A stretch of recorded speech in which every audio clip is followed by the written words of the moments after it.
আমরা যে নামাজ পড়ি এই নামাজ যে কবুল হয় গ্যারান্টি আছে না। কিন্তু রাসূল বলছেন কবুল হওয়া নামাজ, কারণ আমরা নামাজ পড়ি, নামাজও পড়ি, দোকানের হিসাবও করি।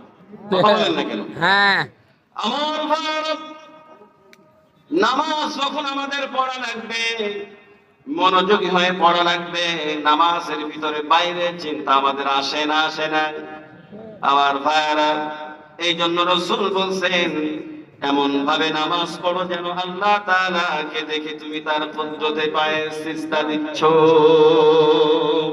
তোমার মনের মধ্যে এই চিন্তা যদি আনতে না পারো, ফাইন্নাম তাকুন তারাহু ফাইন্নাহু ইয়ারাকা, তাইলে তুমি মনে মনে নামাজে দাঁড়াই এইটা চিন্তা করো, আমি আল্লাহকে না দেখলেও আমার আল্লাহ তাআলা আমাকে দেখতে পাচ্ছেন। ঠিক কি না? ঠিক। আমার ভাই, কিন্তু আমরা নামাজও পড়ি আবার দোকানের হিসাবও করি, এই রকম নামাজ না। প্রসঙ্গক্রমে একটা গল্প মনে হয়ে গেল। একটা এলাকায় আপনাদের এই যে পাশে একটা মসজিদ দেখলাম, কেন্দ্রীয় মসজিদ, এরকম বাজার কেন্দ্রিক একটা মসজিদ। এই মসজিদের ইমাম সাহেব কোন একটা দিন এশার নামাজে তিনি 3 রাকাতে বসে সালাম ফিরিয়ে ফেলেছেন। এশার নামাজ কয় রাকাত?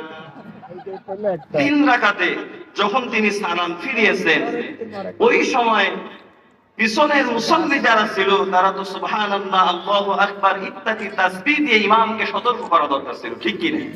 আমরাও তো ইমাম যদি ভুল করে এইটাই করি, নাকি বলেন?